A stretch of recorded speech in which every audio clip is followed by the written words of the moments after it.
¿Tienes una relación de mierda con tu pareja? ¿Cuándo os convertisteis en compañeros de piso? ¿Tienes miedo a descubrir tu parte oscura? ¿Estás perdido y vacío sin saber hacia dónde tirar? En definitiva, no tienes ni idea de cómo comportarte y ser un hombre hoy en día. Así que, si te haces todas estas preguntas, estás de suerte, porque la conversación que vamos a mantener hoy con Marisol Morena Frutos, psicóloga sanitaria y terapeuta especializada en procesos de cambio, crecimiento y reparación emocional, vamos a contestar a muchas de ellas y hablar de otros temas que nos interesan a los hombres mayores de 45 años, porque sí, estamos más perdidos que nunca y nos tenemos que encontrar. Bienvenido a la comunidad de 45+, donde hablamos de los temas que te interesan. ¡Vamos allá!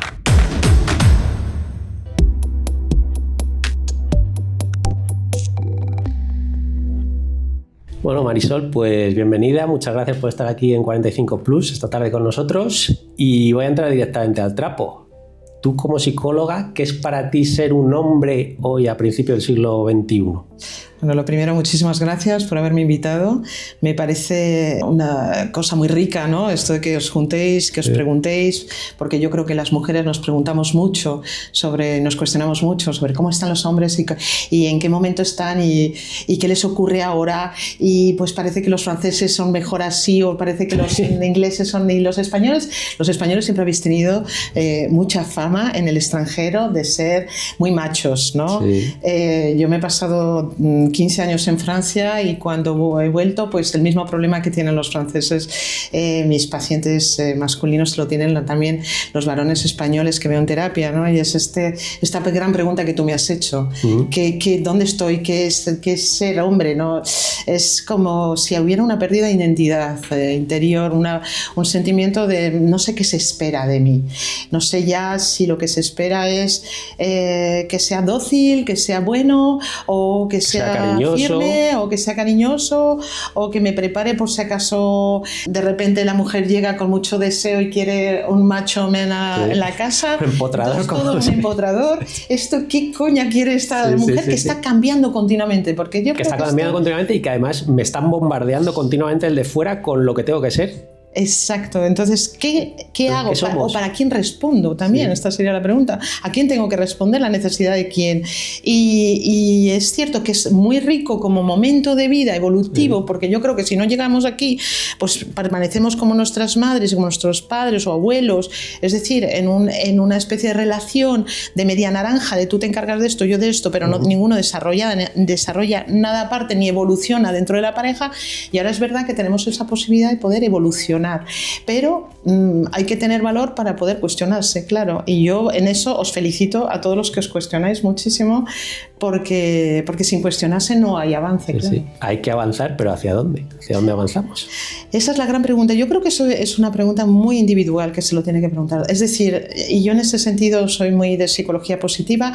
No es tanto lo que me ocurre, sino qué hago con lo que me ocurre. ¿Cómo transformo lo que me ocurre en algo que me ayude a ganar más confianza en mí, o más firmeza en mí, o más autoridad interior, o más libertad interior para ser lo que realmente llevo dentro, ¿no? Yo siempre digo y explico en terapia, tenemos un potencial de existencia cuando nos conciben, ¿de acuerdo? Ese pequeñito ser celular va a ir desarrollándose, y desde las primeras semanas y días de vida va a adaptarse a ese útero de la mamá, va a adaptarse cuando nace a ese contexto familiar, va a adaptarse a ese contexto social, va a adaptarse a las parejas que va teniendo y los amigos, etcétera, etcétera.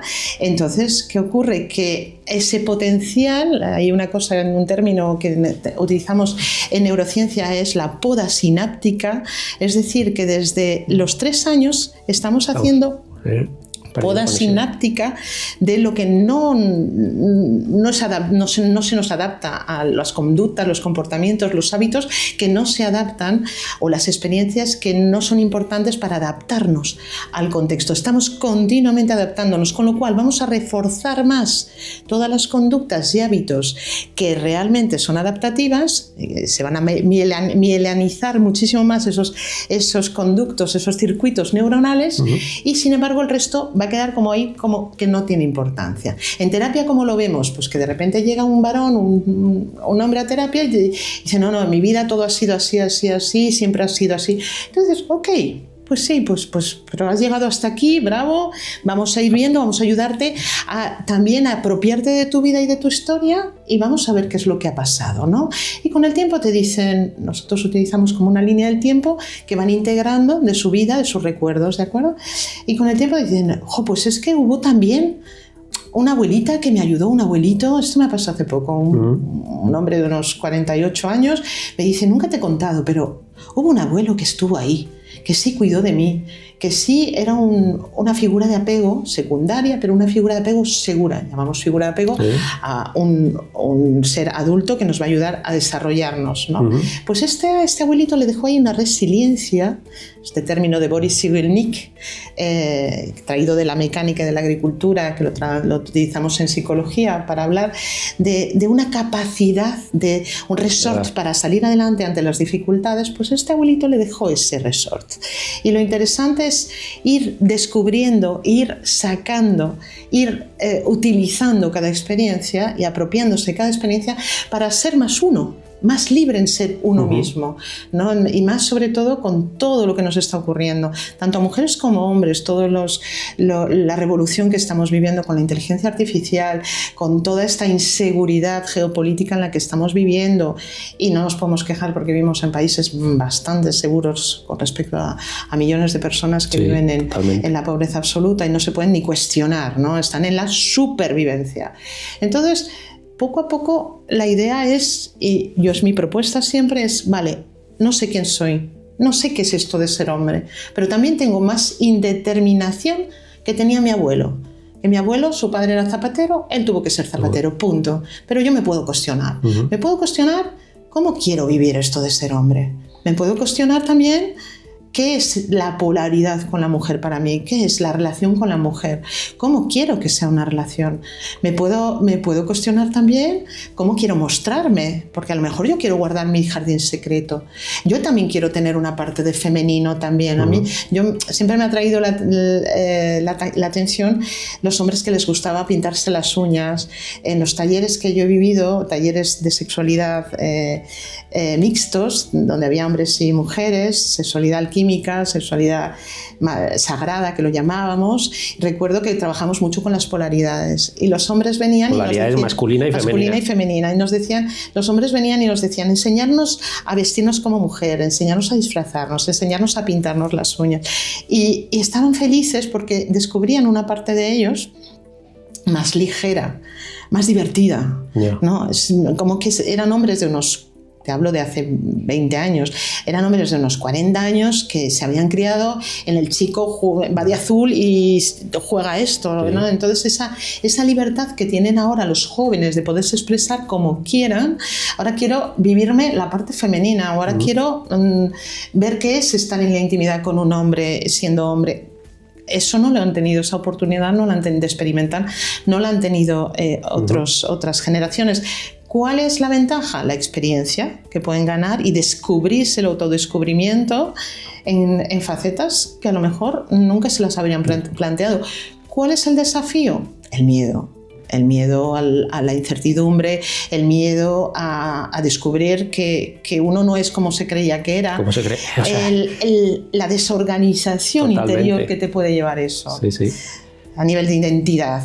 Por eso, a ver, yo en ese sentido hablo claramente. Está muy bien tener esa experiencia, o ese espacio de aventura, pero bueno, si necesitas ayuda, alguien que te acompañe, pues para eso estamos los profesionales, claro. Pero también es necesario tener, digamos, unas bases firmes para poder experimentar mejor. Hombre, ahí es donde está el desafío, la dificultad o el riesgo de desorganizarte. Claro. Por eso hay mucha gente que no intenta, y a mí me parece totalmente legítimo. Si yo no quiero probar, porque eso me podría generar una desorganización, desestructurarme, una desorganización interna de quién soy o cómo soy. Oye, no, esto, por favor, la libertad y el respeto hacia cada uno. Yo siempre digo a soy supervisora y como superviso a psicólogos y les digo, no se protegen, no es que tenga resistencias, la persona no se defiende, se está protegiendo. Por favor, que es un término, una dimensión muy diferente a defenderse, no se está atacando, está protegiéndose porque a lo mejor lo que le estamos proponiendo le generaría muchísimo desequilibrio, desestructuración, ¿de acuerdo?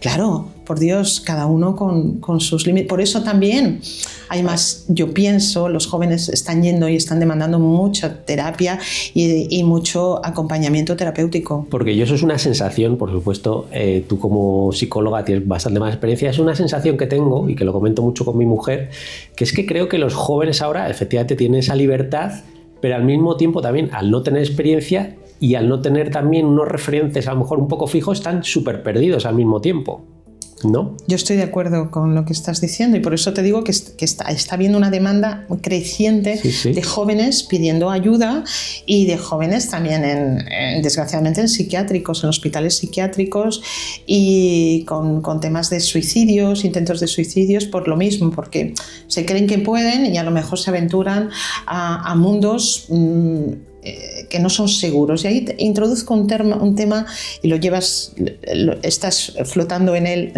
desde la pregunta anterior, una dimensión muy importante, la seguridad interior. Uh-huh. Sin seguridad interior difícilmente vamos a aventurarnos o vamos como locos. Vamos como contrafóbicos, ¿no? Venga, esto me da miedo, voy a por ello, ¿no? Sí. De una manera muchísimo más impulsiva que nos puede llevar a no tomar protección, a no protegernos, ¿de acuerdo? Ese es el riesgo y ahí es donde creo que el mensaje que debe pasar es el tema de la seguridad. Buscar personas con las que si quiero vivir algo nuevo me den seguridad, experiencias que dentro del riesgo tener una seguridad o exterior que me va apoyando o interior. ¿Y crees tú ahora mismo que en el mundo occidental en el que vivimos nosotros hay una presión social o una presión ambiental hacia el probar cosas nuevas que la gente pues al final se ve obligada casi por la fuerza a probarlas? Por ejemplo, el tema que decíamos antes de las redes sociales, antes de la charla de las redes sociales, que te impulsan a lo mejor a ser o a probar cosas que tú a lo mejor no te habías planteado, pero al haber esa presión sí que te obligan de alguna forma, digo más a los jóvenes y a lo mejor también un poco a los adultos, a hacer cosas que no te planteabas para nada. Yo pienso que la gente tiene ahora mismo dos problemas. Uno, que vivimos en vidas cada vez más empobrecidas porque vivimos en una presión del tiempo brutal. Somos máquinas del trabajo, nuestros mundos están enfocados en el trabajo exclusivamente casi. Estamos perdiendo muchísima calidad relacional en la familia, en las relaciones sociales y ahí introduzco el segundo dificultad, es que no tenemos tiempo para disfrutar.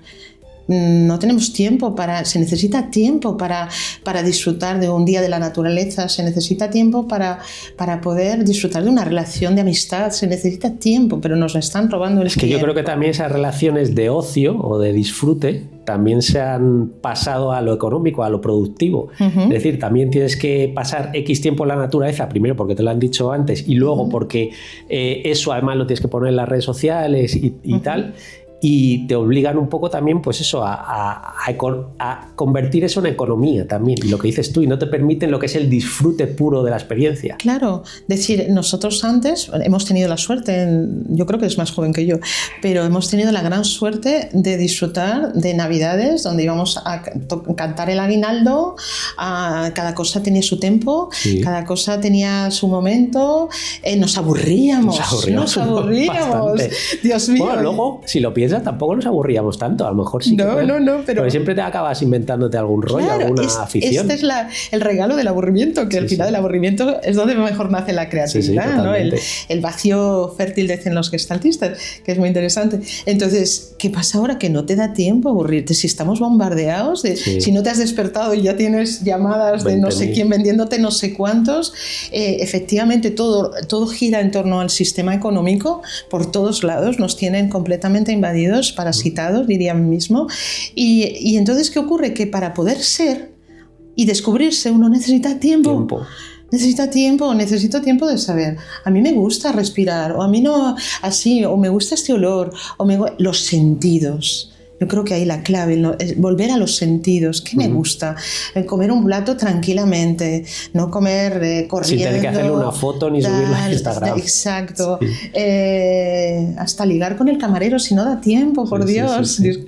Es como, yo qué sé, sí, vivimos una presión continua y se supone que estamos más desarrollados que hace 20 años, pero es que hemos perdido muchísima calidad humana de ser, de existir. Totalmente. Y sin eso, ¿qué ocurre? Que aparece el vacío.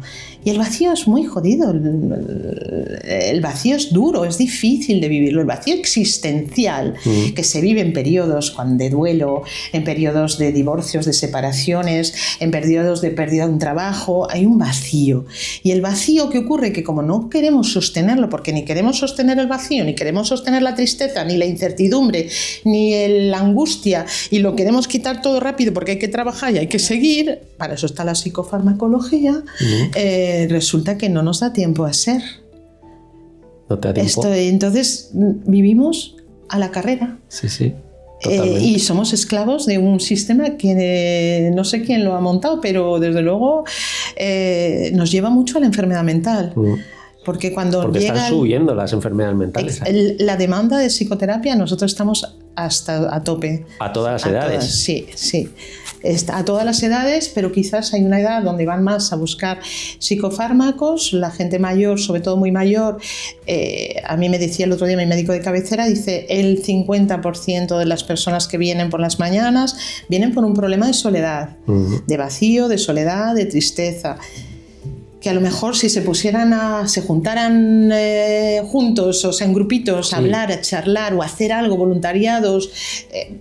Es verdad que veo en el gimnasio cada vez gente mayor yendo al gimnasio, que me encanta, porque ahí generas endorfinas, antidepresivo total. Sí, o te relacionas, ves a gente, hablas con se relaciona y tal. Pero es verdad que cada vez hay más demanda de psicoterapia, cada vez más demanda de psicofármacos. Las farmacéuticas están muy contentas. Sí. Nosotros no, porque además hay una habituación, no quiero meterme mucho en psicofármacos, pues no soy psiquiatra, pero hay una habituación, el cuerpo se habitúa a los ansiolíticos, los antidepresivos también, aunque yo soy pro. Cuando es necesario, pero cuanto menos y menos tiempo, mejor. ¿De acuerdo? Pero sí, hay una demanda creciente. Y una demanda creciente, quítame el síntoma. Sí, quítame el síntoma, que la causa profunda me da igual. Quítame el síntoma. Entonces, en supervisión, por ejemplo, los psicólogos vienen y vienen con la urgencia de ¿qué hago con este paciente? No, ¿qué haces? No, siente que te está haciendo sentir el paciente. El paciente te está haciendo sentir su urgencia de que le quites el síntoma. Pero si le quitamos el síntoma, va a aparecer otro síntoma. El problema está detrás. Vamos a ir despacio, vamos a ir poco a poco, pero vamos a ir viendo cuál es la falta, qué es lo que nos está llevando a este síntoma, ¿no? Qué es lo que hay detrás. Están apareciendo muchas adicciones que no existían antes, ¿eh? Mismo adicción al deporte, como decíamos, adicción a estar siempre viajando, adicción al teléfono móvil, a las redes sociales.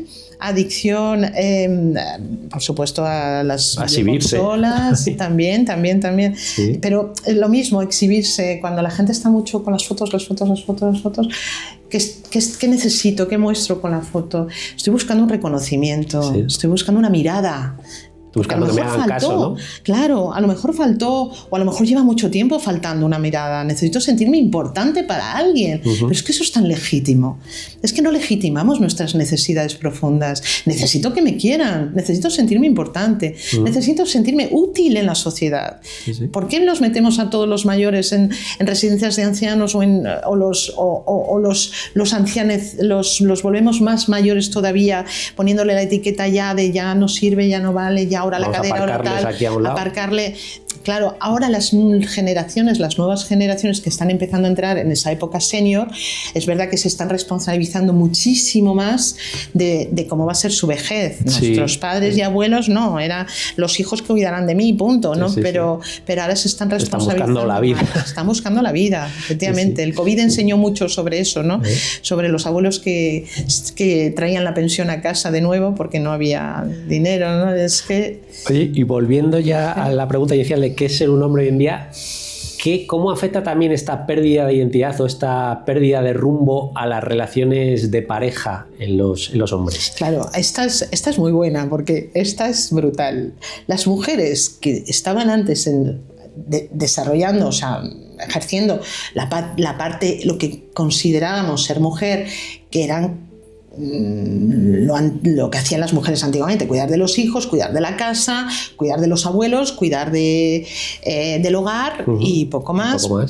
Pues claro, de repente cuando en los años 40, 50 empiezan, todo en Estados Unidos, empiezan las mujeres a salir a trabajar, quieren trabajar, se las necesita para la guerra, porque en la Segunda Guerra Mundial ellas van a construir las bombas, ¿vale? Y en la Guerra Civil. Entonces, ¿qué ocurre? Que de repente quieren esa libertad que no han tenido ahora. ¿Por qué tengo que estar aguantando yo aquí? Si puedo ser toda la naranja, ¿por qué voy a ser media naranja? Genial. Y el hombre lo acepta, bueno, lo acepta o no lo acepta, pero es lo que hay. Forma parte del cambio, de la evolución social, y el hombre de repente descubre que también le viene muy bien tener esa libertad, esa autonomía, esa independencia total de saber cuidarse, que no necesita la mujer para hacer la comida, para cuidarse de su casa, para comprarse la ropa y para criar a sus hijos. El piel a piel de los bebés cuando acaban de nacer ya se hace automáticamente con el papá. Claro, es que ahora es una figura de apego, a veces la primaria, antes que la madre. Porque cuando la madre cae en un baby blues, en una depresión postparto, y no está la pobre para nada, para cuidar de nadie, que está la pobre ahí hecha polvo, y tiene que amamantar al niño recuperándose del cuerpo y recuperándose de todos los dolores, resulta que el padre está ahí y coge las riendas de la situación, hace el piel a piel con el niño, le calma al niño y le está generando una autorregulación al niño emocional enorme, y lo hace igual o mejor que la madre. Y ahí es donde descubrimos que el hombre tiene una parte femenina estupendísima y él descubre que lo mismo, que no es media naranja, que es una naranja entera. Claro, y que si se une a alguien, pues es para mejorar, no es para tener dos naranjas, ¿no? Claro, para perder parte. Entonces, ¿qué ocurre? Ahí el problema que tenemos en esa transición en la que llegamos a esa alquimia, que yo la llamo alquimia interior, entre el masculino y el femenino, interior de cada uno, ¿qué ocurre? Pues que hay roces, muchos roces, porque la mujer de repente descubre ese masculino, y ya sabemos cómo es la parte masculina, que es como esa proyección, imagínate una mujer en el mundo de la empresa, jefa, una política, tal, es que no tiene límites, es que esa adrenalina que da ese mundo es brutal. Entonces, claro, si llega a casa y se encuentra un hombre que está descubriendo su parte femenina y está pintándose las uñas, pues yo no sé si ahí habrá polaridad, ¿vale? Entonces, pongo unos extremos, ¿vale? Pero claro, entonces, claro, a la mujer le dicen, no, es que intenta ser femenina, claro, quítate la chaqueta de trabajo cuando llegas a casa y ponte, date una ducha, haz algo que cambie la energía y vuélvete a tu femenino, porque ahí tienes su nombre. Pero claro, si el otro está, y pienso en algunos casos que me han contado en terapia, está tumbado en el sofá fumando porros, pues yo no sé cómo va a ser aquello, cómo se va a polarizar. Entonces, ahí es donde está el gran desafío, ¿no? De por lo menos la conciencia de dónde estamos cada uno y qué es lo que nos activamos y nos desactivamos. Y poner la atención en cuidado. Si la mujer se vuelve muy independiente, autónoma y no necesita del hombre, muy bien cuando vive sola, pero cuando está el otro, ¿qué pasa? ¿Dónde está el lugar para el otro? Y el hombre lo mismo. Si resulta que estoy feliz y que me junto con mis amigos para fumar porros y estamos felices aquí y hasta nos pintamos una uña negra, pues a lo mejor no necesitamos una mujer para que va a venir a tocarnos las narices y a decirnos que no hemos hecho nada en todo el día. ¿Una madre? ¿Una madre castradora? Entonces, claro, la mujer se siente muy frustrada porque dice, pero mira, yo gano más que él. Y mira dónde está, y tal, y no ha hecho nada en todo el día, y yo me tengo que encargar de los niños. Y el hombre dice, de todas maneras, haga lo que haga, va a estar mal hecho. Pero te iba a decir, ¿tú crees que a los hombres, o por lo que tú ves, crees que a los hombres nos afecta eso de que una mujer gane más que tú o sea la que tira de la casa para adelante? No, claro, yo creo que no y sí, es decir, no en un primer momento, probablemente no, pero en un segundo momento podéis entrar en rivalidad en los dos masculinos, el masculino de la mujer y el masculino del hombre. Cuando hablo de masculino y femenino es una construcción, ¿vale? Para enterarnos, pero puede ser que haya rivalidad y puede ser que el hombre, de una manera muy perspicaz, boicotee el masculino de la mujer. Yeah. Y eso lo he visto yo en relaciones de terapia, ¿de acuerdo? ¿Y cómo lo hace? Intentando que Muy la mujer consciente. vuelva a ocuparse de la casa, ocuparse de los... Machacando, poco a poco, o frustrando la sexualidad, frustrando en el placer, frustrando en el deseo que tiene ella. Ella llega con toda la ilusión, he ganado todo esto, fíjate, tal, y ella lo que busca es reconocimiento, y de repente el otro, bueno, pero no es tanto, bueno, pero, ¿sabes? Bueno, mi madre hacía mejor el pescado que tú, tal, cosas así, o no, hoy no tengo ganas, mañana tampoco y pasado tampoco. Y entonces la mujer está en su deseo y en su parte, cuando quiere ser femenina o cuando quiere que le sostenga a alguien, el otro no está ahí para sostener, está para dar caña. Para dar un poquito caña, muy sutil a veces. La mujer, cuando se enfada en ese sentido, bueno, hay de todo, es difícil, no me gusta a mí nada generalizar, pero suele ser cóleras como muy masculinas, muy exploto porque no puedo más con mi cabreo. Oye, y en las relaciones íntimas, en las relaciones sexuales, supongo que ese equilibrio entre masculino y femenino hará que muchas veces se llegue a un punto muerto, a un punto neutro, en el que las parejas directamente dejen de tener las relaciones, o si tienen relaciones, sean relaciones muy esporádicas y muy vacías, no sé si llamarlas vacías.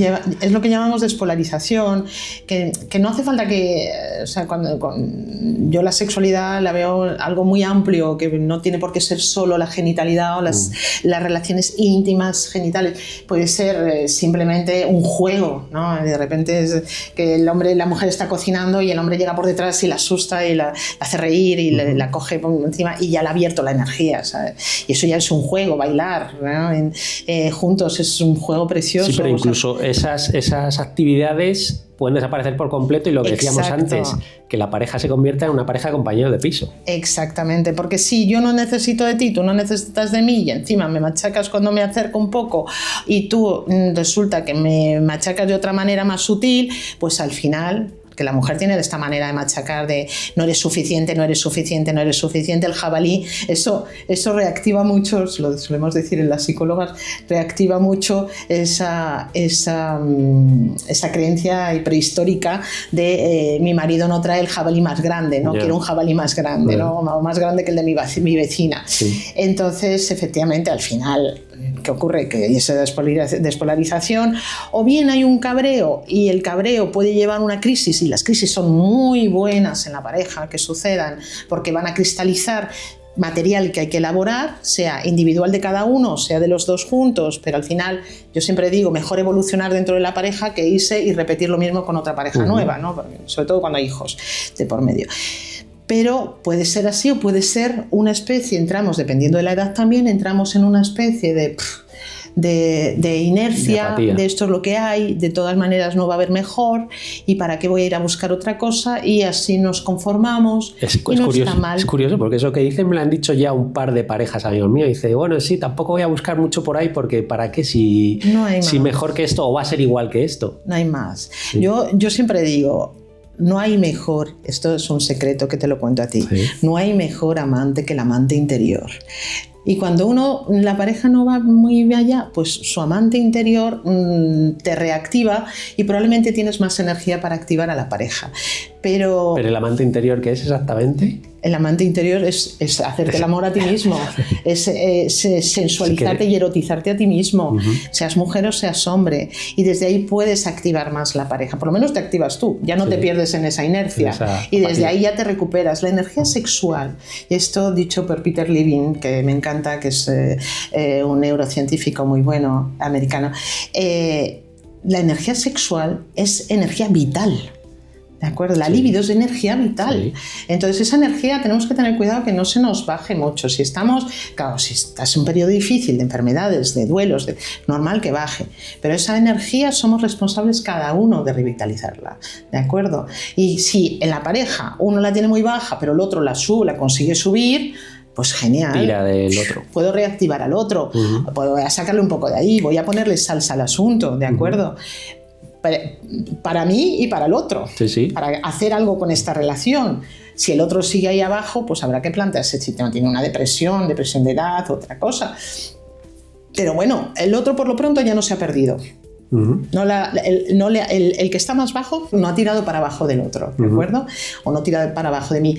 Y bueno, y por lo menos, si los dos consiguen subir su energía, para eso los grupos de hombres son geniales, porque se dice frecuentemente que los hombres entre ellos se masculinizan o se polarizan más en la parte masculina, y las mujeres cuando estamos juntas lo mismo. Yo recordaré siempre en un taller de sexualidad, no, era un taller de mujeres, ¿de acuerdo? Que había otro taller de hombres cerca, y ellos estaban trabajando los diferentes arquetipos de lo masculino y nosotros los diferentes arquetipos de lo femenino, y nos propusieron hacer un ejercicio conjunto. Éramos 30 mujeres y la mayoría andaluzas, y lo puntualizo porque las andaluzas no tienen pelos en la lengua, lo que yo tengo según mi experiencia, y los hombres eran la mayoría franceses y eran 10. ¿Ah, sí?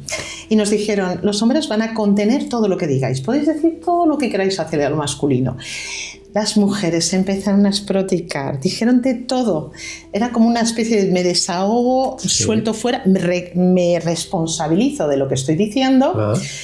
Y los hombres estaban allí respirando, los habían enseñado a hacer yoga, y estaban ahí como buenos guerreros, y aceptando el chaparrón. Y conteniendo aquello que yo no sé si te enteraban de algo o no. Sí. Y cuando terminamos, las mujeres nos fuimos a cacarear, y estuvimos chachareando. Y he dicho esto, Dios mío, elaborando, ¿no? Y me tuve que ir al ala donde estaban los chicos y a pedir una cosa, y me dicen las chicas, ¿cómo están? ¿Cómo están? ¿Están muy mal? Nos sale enseguida la madre, ¿eh? Sí. Cuando decimos nos pasamos de la raya, nos sale la madre, y les comento a las mujeres, digo, ¿están viendo un partido de fútbol? Se lo olvida por completo. Están vaciando todo lo que les hemos contaminado en la cabeza. Punto. Me pareció muy simbólico de cómo cada uno reacciona en general, o sea, en tendencias, ¿no? Porque es verdad eso de que el cerebro masculino o la esencia masculina es mucho más sencilla o más directa, o quizás pasa hacia adelante más rápido por las cosas que el femenino, ¿o no? Esto es una matriz de muchos factores diferentes, pero es verdad que hay una predisposición fisiológica en el cerebro. Cuando nacemos las mujeres tenemos un cuerpo calloso más elaborado o más grande, una parte del habla, del boca, de la comunicación más desarrollada, pero ya digo, es una predisposición, y los hombres son una parte del córtex prefrontal más desarrollado. ¿Qué ocurre? Los hemisferios se van a comunicar mejor si el cuerpo calloso que está en medio es más grande, con lo cual tenemos tendencia a utilizar los dos hemisferios a la vez y hacer varias cosas a la vez. Nos puede dar la posibilidad de hacer varias cosas a la vez y de comunicar más. Y el córtex prefrontal nos puede ayudar mucho a buscar soluciones y pensar sobre un tema muy profundamente durante horas. A enfocarnos más hacia un tema. Es una predisposición, pero luego, claro, está lo social. Y ahí se ve mucho a nivel generacional, como pues la época donde los niños solo jugaban a camiones y los niños no lloran, y eso se ve ahora en terapia muchísimo, en hombres de 40, 50, 60 años, que lloran bueno, pero no me permito emociones, no me permito la vulnerabilidad de tener necesidades de vulnerabilidad, de que me quieran mis nietos. ¿Por qué mis nietos? Esto me lo dijo el otro día un paciente de 70 años. ¿Por qué mis nietos se tiran a mi mujer, a sus brazos, y yo me quedo ahí frío como un demonio y nadie viene a abrazarme y no me atrevo a ir a abrazar a mis nietos? El miedo al contacto, ¿no? El miedo al cariño, el miedo a la vulnerabilidad. A expresar los sentimientos. A expresar los sentimientos, porque una mujer dice, pues estoy mal, pues será la regla, la menopausia, premenopausia, tenemos 40.000 factores, ¿no? Es verdad, las hormonas cuando suben y bajan tienen su... Sí, pero es verdad que quizás los hombres piensan estoy mal y lo primero que hacen es realizar algo. A lo mejor, yo qué sé, estoy mal, ordeno el garaje. Claro, por ejemplo, me acuerdo hace 20 años en los talleres de mujeres decíamos, es que somos océanos, y como océanos tenemos 40.000 registros diferentes, y podemos ser tormenta y podemos ser calma y podemos ser de todo, ¿no? Y profundas y tal. Pero los hombres también. ¿Pero se lo permiten? Pues algunos a lo mejor sí, o se lo van permitiendo, ¿no? A mí me encantan los hombres que investigan sobre sí mismos, o se permiten, o se dan la autorización de ser y existir. Yo cuando veo hombres abrazarse digo, ¡oh! Qué bonito, joder, claro. Sí, me encanta. Es normal. Claro, veo a un hombre hacer el piel a piel con su bebé y yo digo, ¡oh, qué hermoso! Es que despierta un cariño y un amor como una mujer. Sí, sí. O sea, no tiene por qué haber en ese sentido diferenciación, ¿no? Sí. Oye, y una pregunta volviendo al tema de las parejas compañero de piso y por una idea que nos han dado desde fuera cuando se ha cortado la cámara. Aparte de lo que es el sexo, de que las relaciones sexuales o desaparecen o se vuelven muy automáticas o esporádicas, ¿qué otros síntomas hay? Porque es lo que comentamos, en nuestro entorno conocemos a bastantes parejas que tienen ya este tipo de relación y a lo mejor no se dan cuenta o no han pensado en ello.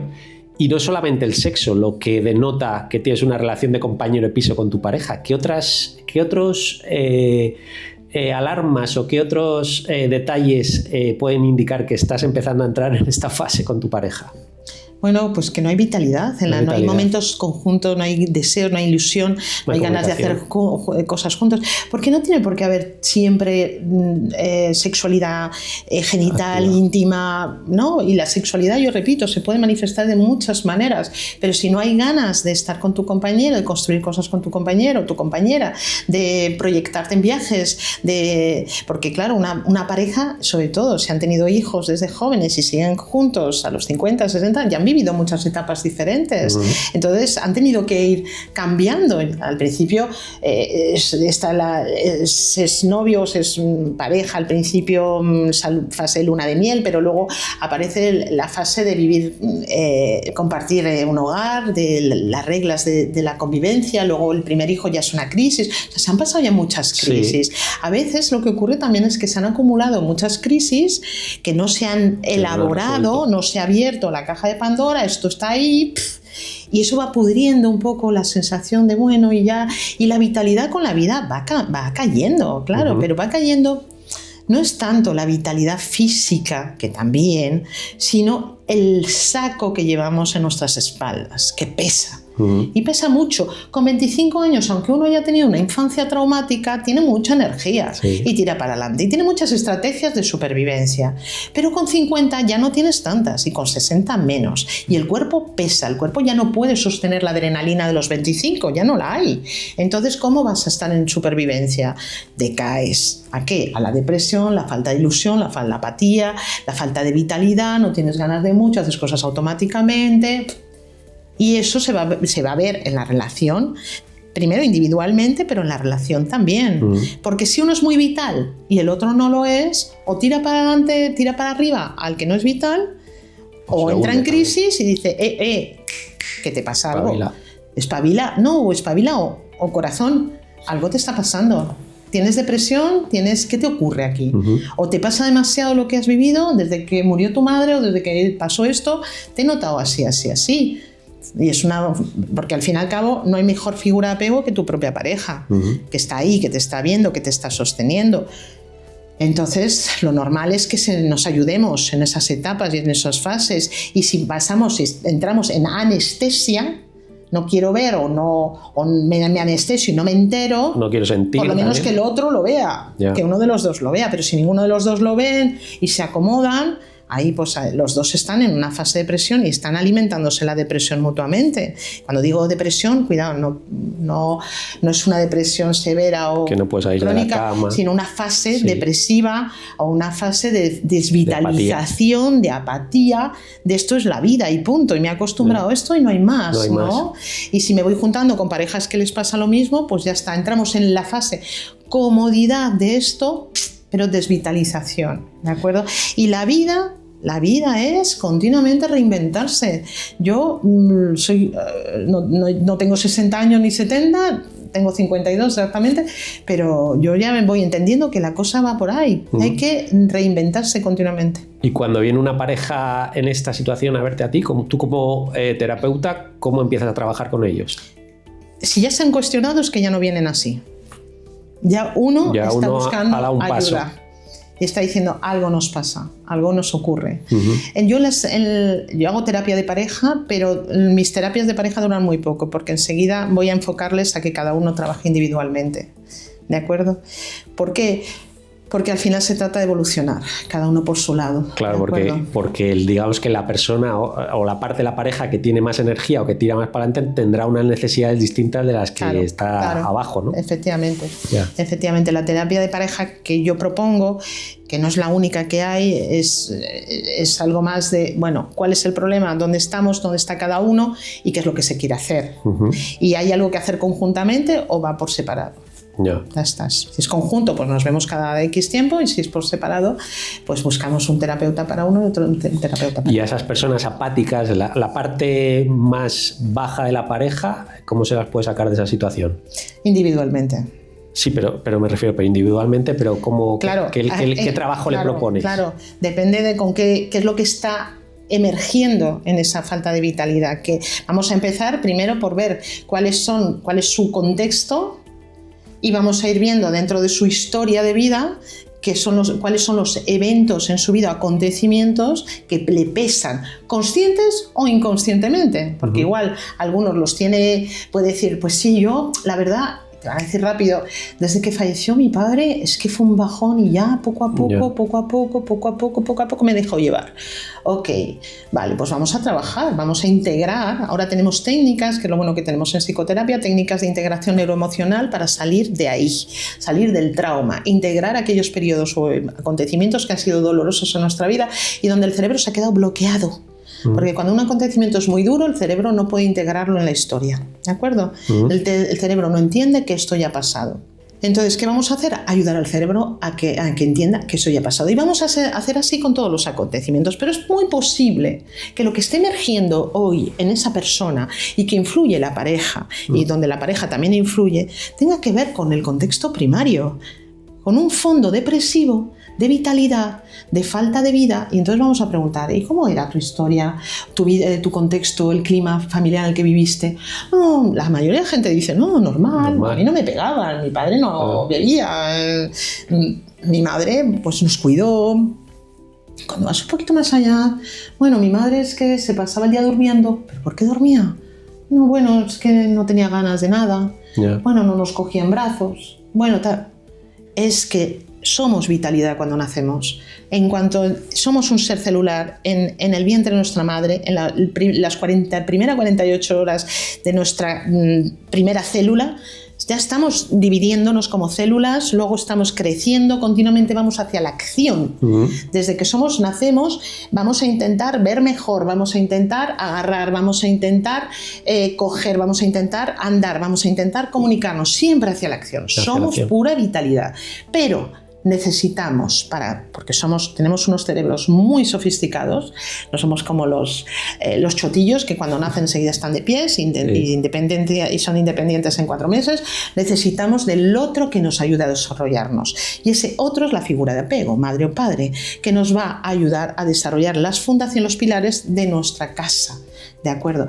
Y si la otra persona es vital y está en la vida, nos va a transmitir. Nosotros le sonreímos, queremos que nos sonría. Y de repente la madre está, qué mono mi hijo, te quiero. Sí. No, está mal la madre, ¿de acuerdo? Nosotros vamos a pensar, eso soy yo. O eso lo hace por mí, es mi culpa. Soy malo. O mira, no sirve de nada sonreír. Feliz. O por mucho que sonría mi madre madre nunca me sonríe, entonces dejo de sonreír. Si todos son depresivos en la familia, ¿para qué voy a ser gracioso y voy a estar? Es que no puedo, es que necesito, es una energía circular, la vitalidad, ¿de acuerdo?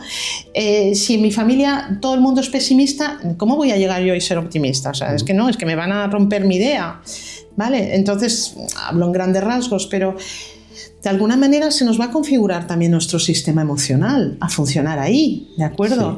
Y si en la vida no nos han dado no nos han devuelto esa vitalidad, porque un bebé es vitalidad pura, o peor, éramos muy vitales o demasiado ruidosos y se nos ha roto, se nos ha callado demasiado, pues ¿qué vamos a hacer? Vamos a adaptarnos y no se nos va a ocurrir ser muy alegres, porque entonces acaba y vámonos. ¿Vale? Hay muchos niños que han sufrido eso, eran demasiado alegres en familias tristes. Por ejemplo, son ejemplos, pero bueno, es posible que haya que ir hasta allí para desatascar aquello y sobre todo reparar la carencia que hubo de vitalidad, de energía, de cariño, de aceptación incondicional, etc. ¿Y ese es un trabajo muy largo?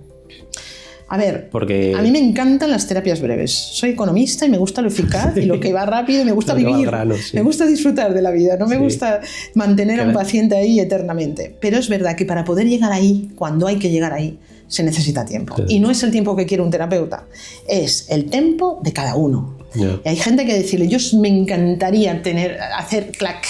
Y de hecho yo como joven y cuando era joven psicóloga forzaba mucho los procesos terapéuticos porque quería ayudar muy rápido. Sí. Pero con el tiempo te das cuenta que tiene todo tiene su tiempo. Y todo es perfecto. Yo no más que repetir a mi supervisado, digo, y es perfecto, y está bien. No hay que ir más lejos. Luego, con el tiempo ves que todas las piezas se encajan, que lo que se armoniza dentro, luego tiene un reflejo fuera, ¿de acuerdo? Y entonces, cuando vas trabajando desde ahí, lo que ocurre normalmente es que la pareja empieza a animarse. O, por lo que sea, pues surge una crisis que hay que elaborar, ¿vale? Y puede ser también simplemente que el recorrido de esa pareja se haya terminado. Eso suele ocurrir cuando se elige una pareja para construir una familia. Yo he oído muchas amigas, es el padre ideal. Una pareja utilitaria, digamos. Pero no es la pareja ideal. Ya. Pero va a ser el padre que va a estar ahí, que va a dar su soporte económico, material y emocional para construir una familia, pero no es el compañero de vida. Hay que ser honesto con uno mismo y decir, esto es lo que hay, me ha ayudado hasta aquí, he llegado hasta aquí, hemos podido llegar hasta aquí, gracias, y nos hemos compartido este camino y ser honestos. Si no podemos alargar más, tenemos otros intereses, el corazón se cierra. Yo siempre digo, el alma se elige a través del corazón, es una manera de expresar que hay algo muy profundo en uno que cuando una relación, sea de amistad, sea de lo que sea, llega a su fin. Y hasta ahí ha llegado. Hasta ahí ha llegado, y gracias, por Dios. Sí. Siempre el agradecimiento. Intentar tomar el tiempo necesario para hacer el cierre necesario, para que las cosas se hagan bien, para que haya el mínimo sufrimiento posible. Y respeto. Pero claro, es verdad que a ciertas edades plantearse algo así, yo entiendo que es muy complicado. Muy pesado, y sobre todo ciertas generaciones donde no tienen costumbre, donde divorciarse hace 40 años era pecado, pero es que hace 30 todavía era complicado. Es que claro. Y oye, volviendo al tema de los hombres de cierta edad que no aceptan o no saben aceptar sus sentimientos o expresar incluso sus sentimientos, también con esas personas, con esos hombres, ¿cómo se trabaja? Pues igual que con la mayoría de las personas. No, me refiero, ¿cómo le dices de repente a un hombre de 50, 60, 70 años que no ha podido nunca expresar sus sentimientos o sabido expresarlos porque se ha autocensurado por lo que sea? ¿Cómo le dices de repente? Pues abraza a tus nietos y verás cómo no te pasa nada. No le dices de repente, yo por lo menos no le digo de repente abraza a sus nietos, le digo está bien y hubo que funcionar así. Y era la estrategia necesaria para protegerse. Claro. Entonces no podía hacer, estoy pensando en un hombre, es francés, con una carrera profesional brutal, pero tiene ese anhelo de que los nietos le abracen, pero ni se atreve él, ni los nietos se atreven porque ven que hay un pudor. Entonces, ahora está saliendo, llevamos 3 años trabajando y ahora es cuando está saliendo la necesidad. Hasta ahora, sí, y hasta ahora la necesidad no ha salido, pero ha habido mucha evolución, ha habido muchas cosas que han cambiado en él, en la relación de pareja con su mujer, en la relación con los demás, en su firmeza interior, pero ahora es cuando él se está empezando a cuestionar esa parte. Yo funciono mucho por objetivos, yo establezco objetivos digo, ¿cuál es tu demanda? Esta. ¿Te parece que los objetivos sean estos? Ok, y cada vez. Claro, porque son los objetivos de cada uno son personales. Porque a lo mejor este hombre pues le da pena esa, pero no quiere llegar a abrazar a sus nietos, ¿no? Exactamente. Entonces ¿quién soy yo para decirles se está perdiendo usted esto? Yo qué sé lo que se está perdiendo. Yo respeto a las personas en su necesidad, en su libertad y en sus límites. Entonces yo les digo, vale, esta es tu demanda, este es tu deseo, este es su deseo. le propongo estos objetivos, ¿le parece? Y dentro de X tiempo vamos viendo lo que vamos consiguiendo.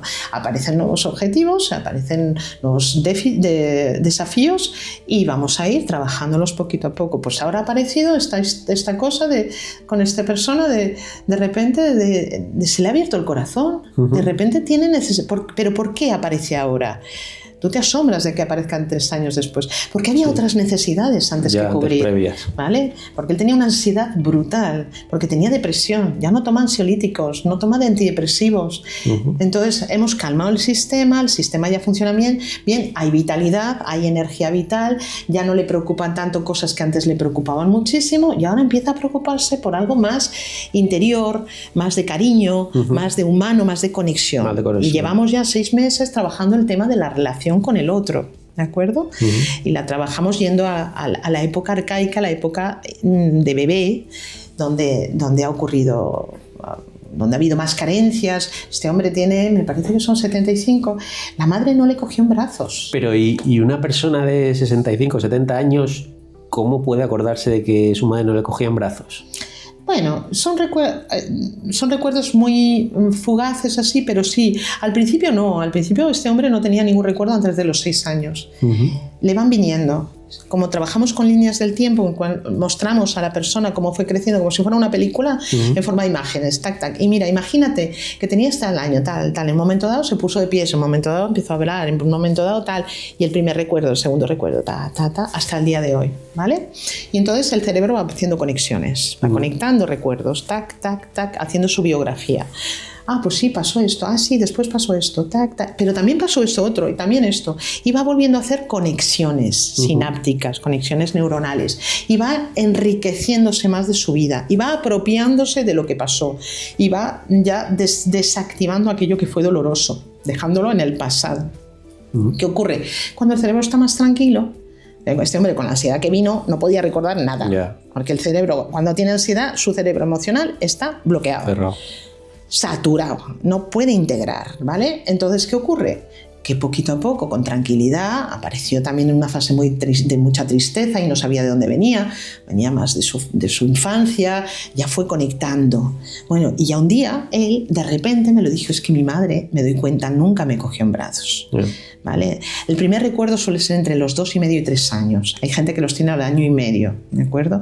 Pero luego también es que la madre murió muy mayor, o sea, ni cogió a los nietos, ni cogió a la hermana pequeña, ni cogió a nadie.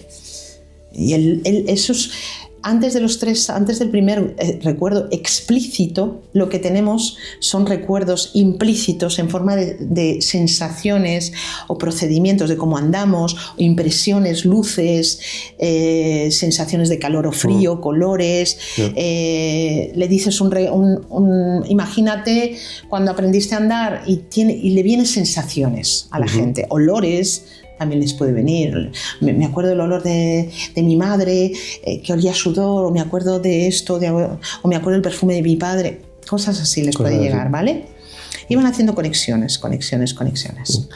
Oye, y volviendo a la época actual de la pérdida en la que estamos metidos los hombres, ¿tú crees que es una época de crisis, pero que vamos a saber salir de ella, o no depende tanto de nosotros sino del entorno que nos rodea? Yo soy muy positiva, yo pienso que todo es evolutivo, que vamos a salir poniendo conciencia como la estáis poniendo vosotros, que me parece de verdad de un valor increíble, y que las mujeres también, las mujeres tenemos nuestro desafío, porque las mujeres estamos perdiendo también lo femenino, y lo femenino es muy rico. Siempre digo, cuando hay crisis humanitarias en países, sobre todo en ciclones, cuando hay estos ciclones que pasan por el Caribe y tal, el último que hubo en Puerto Príncipe, en Haití, pues había un caos humanitario porque llega mucha ayuda, pero luego si no está organizada se pierde, los mafiosos se quedan con ella, ¿no? Y hubo un momento que dijeron las organizaciones humanitarias que sean las mujeres que vengan a por las raciones de comida para ellas, sus hijos, los ancianos, y luego ya vienen los hombres solteros. Y aquello funcionó divinamente. Es decir, que hay una parte de lo femenino que nos estamos perdiendo también. ¿No? Yo cuando veo y vuelvo a lo de los supervisados, ¿no? Los psicólogos, que vienen con esta urgencia de que cambie pronto, la persona lleva sufriendo ¿cuánto? 40, 50 años, Sí, y le vamos a dar caña de que queremos encima que vayan deprisa, y la presión que encima ve con la que vive. Dulzura, ternura, tranquilidad, calma, que bastante le ha maltratado la vida, por lo menos que tenga aquí un espacio donde se le trata bien y con calma, con tranquilidad, y le decimos, sí, va a ser difícil, a lo mejor es duro, pero no estás solo, estoy aquí, vamos a hacerlo juntos, venga, vamos a colaborar en que esto vaya de otra manera. Y ya le estás transmitiendo otra manera de relacionarse con la vida y con el mundo y con el otro, ¿no? Dulzura, ternura, calidez, admitir el límite. Yo siempre digo a los padres, no hay ni padre bueno ni malo ni nada, hay el padre que corrige y el padre que se le da igual si lo ha hecho bien o mal. El hijo lo que quiere es que si se ha hecho mal se repare. No quiero un padre perfecto, quiero un padre que diga, oye, que me he confundido, lo siento, tal, a ver, mira, lo reparamos de esta manera, lo repara. Y lo mismo los pacientes, oye, me he confundido de hora, me he confundido, he dicho esto y he metido la pata, a lo mejor esto te ha molestado, lo siento, ¿cómo puedo repararte? ¿Sabes? Hemos olvidado la capacidad que tiene de sanación el corregir nuestros errores, el reparar. La capacidad de reparar, hoy socialmente ya no tiene ningún valor, pero es tan linda como confundirse. Claro, el problema es ese, que al perderse o al estar debilitándose esas relaciones interpersonales y al estar presionados todos por, no sé si llamarlos poderes económicos o como quieras llamarlo, a lo mejor nos resulta más difícil entre todos organizarnos y tirar para adelante, ¿no? O sea, también soy positivo, pero es verdad que ahora nos enfrentamos a unas fuerzas, y tampoco quiero ser aquí conspiranoico, pero nos enfrentamos a unas fuerzas bastante potentes que están más allá de lo que podemos hacer nosotros. Por eso yo creo que todas las crisis sociales han fallado cuando no han venido del interior, no han venido individualmente de un cambio interior. Esto lo veíamos en los años, en el 68, y se habló mucho de ello, por qué falló aquella crisis, aquel movimiento social hippie, todo lo que traía detrás sobre el cuestionamiento de los antiguos esquemas arcaicos de funcionamiento social y patriarcal, etcétera, porque no venía de un cambio interior. Yo creo que ahora la diferencia es que hay un cambio interior. Ahora, también es verdad que cuando más avanzamos, pues también más se revuelve todo y más caos sucede, ¿no? Yo creo que en ese sentido no tenemos que tener miedo al caos, pero sí tenemos que tener miedo a adormecernos, a anestesiarnos, claro, a que nos anestesien y que nos separen y nos dividan. Que eso yo creo que es lo peor que pueden hacer. Claro, pero esto nuestras generaciones sí que nos estamos dando cuenta de eso, porque hemos vivido lo que decías antes, hemos vivido el estar 5 horas mirando el techo de una habitación, aburrirnos y pensar alternativas, pero lo que decías tú antes, las generaciones jóvenes sobre todo no tienen eso, no tienen esos recursos. Hay una falta de empatía increíble en los chicos jóvenes, porque los pobres se han criado con máquinas y más con máquinas que nosotros y no tienen esa capacidad de ponerse en el otro. Y efectivamente eso va a generar nuevos desafíos. Sí, tienes razón. Claro. Entonces, bueno, mientras que cada uno vaya cambiando y cada uno vaya pudiendo ayudar y acompañar a otros a cambiar, pues los padres a sus hijos, etcétera, pues bueno, el que tiene la capacidad de poderse cuestionar, pues bienvenido sea. Y el que tiene la capacidad además de compartir su cuestionamiento con otros, pues más bienvenido sea. Y el que tiene capacidad de encontrar soluciones y ir abriendo caminos, pues genial, ¿no? Es apoyarnos, ¿no? Hablo de reparación, de apoyarnos, del grupo, de respetar nuestro ritmo, de que se nos respete, de reivindicar que se nos respete nuestro ritmo de vida, de cómo queremos vivir, ¿no? Pero claro, esto efectivamente va a suponer muchas batallas, yo creo. Sí. Bueno, pues a ver si con esta pequeña charla podemos aportar nuestro granito de arena a por lo menos a que alguien espabile un poquito más, y bueno, vamos a ver si entre todos conseguimos tirar para adelante, que supongo que lo conseguiremos. Yo creo que lo más importante es que es lo que estáis haciendo, que es uniros para poder conversar, hablar, despertar, acompañar y pedir ayuda cuando se necesita, por favor. Porque el que viene a terapia ya está cambiando porque ya está pidiendo ayuda. Lo malo es el que no pide ayuda ni a amigos, ni a familia, o no cree en la ayuda. o cree que la ayuda es un vídeo de 5 minutos o un vídeo de 1 minuto en TikTok o en Instagram o lo que sea. Ya. Yo creo que hay que comunicar, nos tenemos que ver, juntar, comunicar. Totalmente. Bueno, pues nosotros lo vamos a intentar. Tejer hilos.